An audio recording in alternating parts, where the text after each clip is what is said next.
Também tô um pouquinho enferrujada. Vamos lá. Então, eis algumas citações que demonstram como Sócrates e Platão já haviam pressentido as ideias cristãs, assim como os seguintes princípios básicos do Espiritismo. A pré-existência da alma. O homem é uma alma encarnada. Antes da sua encarnação, ela existia junto aos modelos primordiais, às ideias do verdadeiro, do bem e do belo. Separou-se deles ao encarnar-se e, lembrando seu passado, sente-se mais ou menos atormentada pelo desejo de a eles voltar. Isso também está no Evangelho segundo o Espiritismo, no capítulo 5, item 1. Temos aqui a doutrina da pré-existência da alma e da vaga intuição que ela conserva da existência de outro mundo ao qual aspira a retornar. Então, aqui, olha, lá naquele século lá, Platão e Sócrates já estavam falando que existia uma encarnação e uma reencarnação, que já existia a alma, eles já tinham esse sentido da coisa. Aí eles vêm falando da pluralidade das existências. A alma impura encontra-se pesada e é novamente arrastada para o mundo visível, pelo horror ao que é invisível e imaterial. Ela vagueia, então, segundo se diz, pelos lugares onde carrega as penas de sua vida passada, até que os apetites inerentes à sua forma material a devolvam ao corpo. Não somente o princípio da reencarnação está aqui claramente expresso, mas também o estado das almas, que ainda se acham sob o domínio da matéria. É descrito tal como o Espiritismo demonstra. Afirma ainda que a reencarnação é uma consequência da impureza da alma, enquanto que as almas purificadas vão ficar livres dela. Então, naquela época, eles já falavam o que nós sabemos claramente agora. Que quando a gente desencarna, de acordo com o que a gente fez aqui, nós vamos estar lá. Não existe inferno, não existe purgatório, existe nossa consciência, que é para onde ela vai nos levar, depois de desencarnados. Ai, você ficou no inferno? Fiquei sim, no inferno dos meus pensamentos, no inferno da minha mente, dos meus remorsos, das coisas erradas que eu pratiquei. E aí, o que eu vou fazer? Eu vou ficar um tempo lá, até que eu aprenda, até que eu entre num acordo, ou, se passa muito tempo, a gente vem mesmo sem vontade para cá, para poder começar tudo de novo e fazer aquelas promessas que a gente fez. Eu já nem sei quantas vezes que eu fiz, que eu perdi a conta, de que eu não vou ser mais assim e que eu volto aqui e torno a fazer tudo de novo. Então, a gente vai e vem quantas vezes se fizerem necessário. E assim, né? É o que eu costumo falar. Vamos acertar nossas contas com aqueles que não são difíceis para não ter que voltar de novo junto, né? Para não ter que passar novamente, porque é complicado.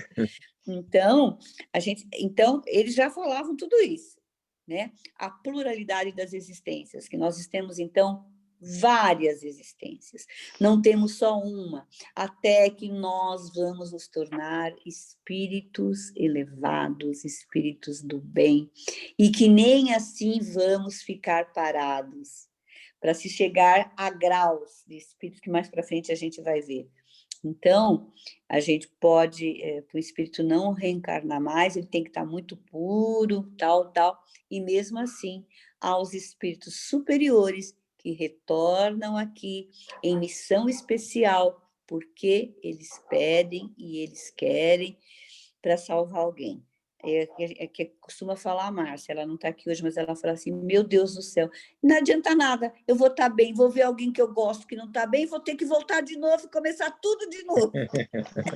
É bem por aí, tá? Então, a possibilidade de comunicação entre o mundo espiritual e o mundo material. Os demônios, os daimons, né, preenchem o espaço que separa o céu da terra. São o laço que liga o grande todo consigo mesmo. A divindade não entra jamais em comunicação direta com os homens, mas é por meio dos demônios que os deuses se relacionam e conversam com eles, seja durante o estado de vigília, seja durante o sono. Isso está também no Evangelho segundo o Espiritismo, na introdução do Evangelho, tá? No capítulo 5, item 6. A palavra daimon, da qual se originou demônio, não se aplicava exclusivamente aos seres malfazejos, mas aos espíritos em geral, entre os quais se distinguiam os espíritos superiores chamados deuses, e os espíritos menos elevados que se comunicavam diretamente com os homens. O Espiritismo também ensina que Deus não se comunica com os homens, senão por intermédio dos espíritos puros, encarregados de nos transmitir a sua vontade, e que os espíritos se comunicam conosco durante o estado de vigília e durante o sono. Isso também está nesse mesmo capítulo 5. E temos o amor, que é a lei universal. Chamo de homem vicioso ao amante vulgar, que ama mais o corpo que a alma. O amor está por toda a natureza e incita-nos a exercer a nossa inteligência. Encontramos-lo até nos movimentos dos astros. Isso também está mais profundo lá no capítulo 5, no item 16. No capítulo 4, no item 16. Platão, qual Jesus, ressaltou a importância do amor como meio de superar a condição de seres meramente mortais, visto ser a própria lei da natureza, portanto, fonte de sabedoria e verdade. Assim também, o cristianismo possui como máxima fundamental a prática do amor, enquanto lei universal a reger os seres e, portanto, essencial à felicidade dos homens. Vê-se assim que a doutrina espírita possui fundamentos na própria tradição filosóficas e que as grandes verdades já são conhecidas pelos espíritos adiantados, incumbidos de revelá-la gradativamente aos homens. Tá? Então, tudo isso já foi dito há muito tempo atrás e devagarinhos, em gotinhas, vai sendo contado para nós. É a mesma coisa quando nós estamos na escola. Para a criança de primeiro ano, não pode ser dado uma lição da faculdade onde está a Bia. Ela não vai entender, ela não está não foi nem alfabetizada. Assim somos nós. Nós não fomos nem alfabetizados ainda. Então, é devagar. As coisas têm que ser bem devagar. A gente, quando não entende uma coisa, precisa voltar, tornar a ler, compreender, estudar. É o que diz a doutrina espírita. Nós temos que estar sempre estudando, nós temos que estar sempre procurando as coisas, nós temos que saber para poder compreender. E a gente já descobriu que para tudo isso, a grande coisa que tem é o amor. Porque o amor, ele encobre uma multidão de pecados. E Deus nos dá o lar, a casa, para que a gente aprenda a amar os que estão próximos. É tipo de um exercício. Porque em muitas famílias, essa prática, às vezes, é impossível. Pessoas da mesma família, a gente vê mãe e filhos, filhos com os pais, irmãos com irmãos, que não se dão, que se odeiam. Então, Deus já coloca todos nessa família, nessa panelinha, que é para a gente ir aprendendo. Nós estamos no jardim. Sabe as crianças que entram no jardim da infância, em que tem que aprender a repartir o brinquedinho? Porque até então eles estiveram na casa deles com todos os brinquedos deles só para eles, e a hora que vai lá para o parquinho, que vai para a escola, que vai para a creche, tem que aprender a repartir. Assim somos nós. Nós temos que aprender a repartir o amor que nós temos. É bonito gostar dos nossos filhos? Sublime. É bonito amar nossos pais? Maravilhoso. Agora eu quero que você faça isso com quem não tem as mesmas ideias que você. Com quem te ofendeu por qualquer motivo. com quem faz alguma coisa com o qual você não concorda, com quem não é do seu time. Então, esse é o amor que nós precisamos aprender. E o nosso caminho é esse. Nós estamos, todos nós, a caminho da evolução. E isso vai depender de cada um. Porque fomos todos criados idênticos, igualzinhos. Cada um seguiu um caminho. Cada um evolui ou tropeça em alguma coisa. Não somos todos iguais. Nem os nossos dedos das mãos são iguais, não é? Cada um é de um tamanho. Precisamos entender o outro, como eu disse aqui no começo. Precisamos ver que cada um tem a sua evolução. Uma classe de 40 alunos, nem todo mundo tira a mesma nota. Todo mundo ouvindo as mesmas coisas que o professor fala. Cada um tem um entendimento das coisas. Mas a mola propulsora de tudo é o amor. O amor universal e o entendimento das leis de Deus. Isto é muito importante para cada um de nós. Não julgar. Perdoar sempre, o melhor. Nem precisar perdoar, porque a gente nem precisa se ofender, né? Que é o melhor de tudo. E olhar o outro como se olhássemos para nós. Eis a lição da noite de hoje. Alguma pergunta? Alguma dúvida? Gleidson quer falar alguma coisa? Se eu souber responder alguma coisa, eu respondo. Se eu não souber, eu vou procurar, depois eu respondo para vocês. Está aberto. Acho que o pessoal, deixar o pessoal perguntar, já foi bem interessante, né?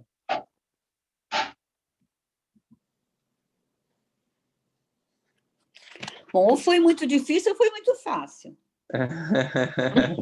A Bia, você abriu os microfones? Sim, Sônia, pedi para todo mundo abrir. Uhum. Uma Ou foi coisa muito fácil, que todo mundo entendeu, ou foi muito difícil, que não deu para entender nada. Sempre a explicação muito boa, né? É. Eu acho que a explicação da apostila é maravilhosa. Essa apostila está muito boa. Esse comecinho ele é mais chatinho, né? Ele vai entrar em coisas bem melhor daqui para frente, tá? A próxima aula é a lei divina ou natural. Não que isso não seja importante. Sim, é muito importante saber o fundamento do espiritismo. Nós temos necessidade de saber, porque quando alguém perguntar, nós sabemos o que falar, né? Por isso é importante o conhecimento, né? Precisamos conhecer. Eu sou espírita. Ah, é? Aí a pessoa te faz uma pergunta, assim, ó, ou então responde com uma bobagem, né? Também temos que ter a humildade de falar, olha, gente, realmente esse assunto eu não sei, eu preciso ir procurar, eu vou estudar e vou te falar. Vamos procurar junto, né? Porque nem tudo a gente sabe. Todos os dias aprendemos alguma coisa. certeza.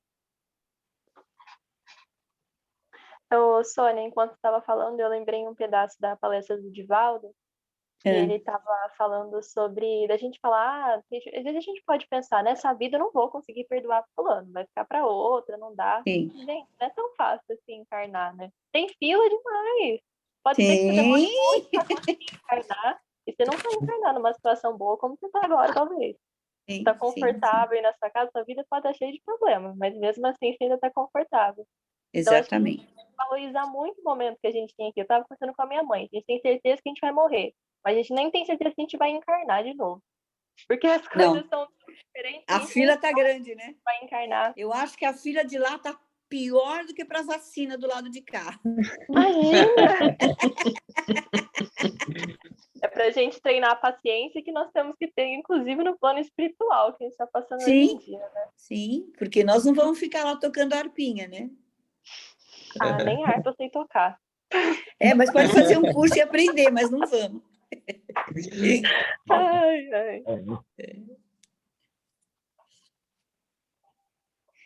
Então, Sônia, Gleidson, uma oi. dúvida em É, questão do Evangelho no Lar. sim, A gente quer começar aqui em casa, só que o certo. problema é dos meus dias. Igual, tem semanas que eu trabalho segunda, quarta e sexta, tem semana que eu vou trabalhar terça e quinta. E o Eu não sábado e o consigo domingo? fazer, mas sábado e domingo pode? Claro! Ah, então eu vou fazer de domingo, porque domingo é o único dia que eu tenho certeza que eu tô em casa. Pronto, acabou. Você marca um horário no domingo e você faz, tá? Aí todo Tá domingo, bom. naquele horário, você senta, você, sua mãe, você faça como você achar melhor. Há Uhum. pessoas que falam para você começar a ler do primeiro capítulo e seguindo, uma lição por semana.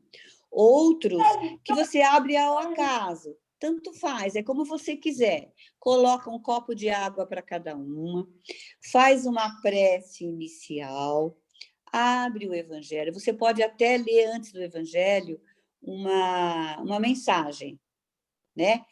O bom é que você e a sua mãe façam, por exemplo, uma lê uma coisa, a outra lê outra, uma faz a prece de início, a outra faz a prece de encerramento.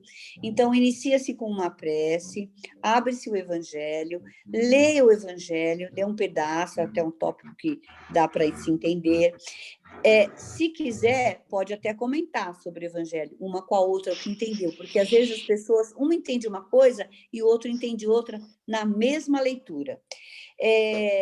Depois faz-se a prece de encerramento, pode-se fazer as vibrações aí pode ser feita para a família, para alguma coisa que está acontecendo, um agradecimento, encerra-se, toma-se a água e acabou.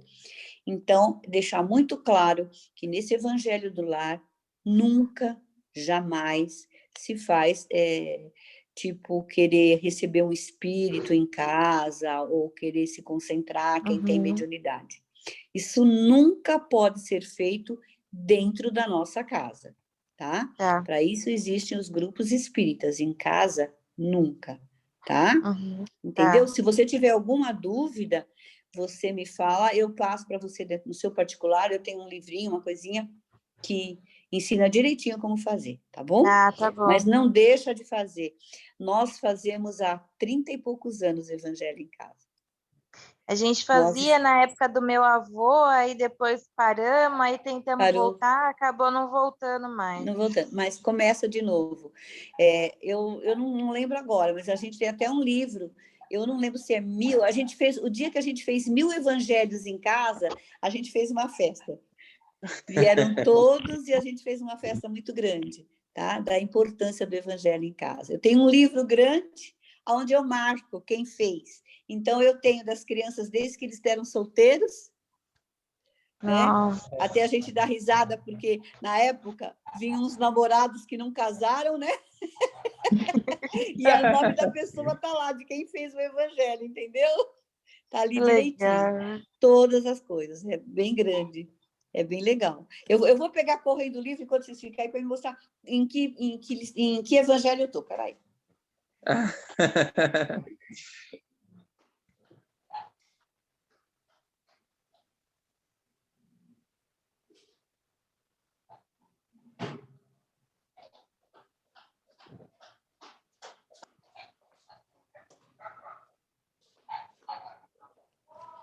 Olha, esse é o meu livro. Que grande. Nós iniciamos em 12 de agosto de 1992. E aí, conforme a gente vai fazendo, a gente vai pondo quantos foram feitos. Nossa, olha. Foram feitos 1.204 evangelhos. Legal. Tá vendo? A gente marca a data, marca a mensagem que caiu, o livro dos Espíritos, que eu leio o livro dos Espíritos toda vez um pedaço, o Evangelho, depois põe a presença. Agora está Sônia e Luiz, né? Mas já teve Márcia, Marcelo, Michael, os namorados, Giovana, os netos, enfim, né? Já teve tudo isso. Então, para você que está começando, é bom, marca. É uma coisa que vai ficar para a história, para os meus filhos, que eu fazia o evangelho, tá? Então, ali tem todos. Muito legal. E quando acontecia assim alguma coisa, hoje é aniversário de tal pessoa, fizemos o evangelho e depois, em seguida, cantava o parabéns. Ou, estamos viajando, levava o evangelho, fazia lá, depois escrevia aqui. Então, é assim, é um hábito, é um costume. Houve momentos em que nós precisamos mudar a data, o dia da semana. Mudamos, pedimos licença e mudamos. Mudamos 2 vezes, tá? Agora a gente faz toda segunda-feira. Ah, que legal. É muito bom. Então, você vai começar agora? Pega um caderninho, põe lá, você vai gostar. Um dia seus filhos vão ver, seus netos, né? O tempo passa, é assim. É legal. É para todos, tá? Quem não tiver... O ideal é que toda a família participe, mas nem sempre todo mundo dentro de uma casa comunga das mesmas ideias. Então, faz sozinho. Não tem importância. Pode fazer em voz alta, sozinho, não tem problema. Tá bom? Eu faço fazer. Aqui nessa família grande, é eu, minha mãe, a Kate e a Hannah. Então, a Hannah já teve, assim, ela precisa até receber um diploma. Também acho. Hoje quem deu trabalho foi a Kate. A Dodói? Não, ela estava aqui latindo porque ela quer descer. Tá certo. Então tá bom, gente. Eu vou... Gredson, você quer falar alguma coisa? Eu vou fazer a prece final. Não, tudo bem. Estou feliz de a gente voltar. Foi tranquilo. Tá certo. Mais alguém quer falar alguma coisa? Não?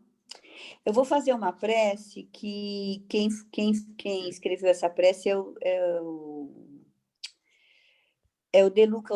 Você viu, não? Ele sempre faz essa prece. O De Luca tem uma palestra, acho que é de quarta e de sexta. De Luca é uma pessoa que dá muita palestra, é um palestrante, no qual eu gosto demais.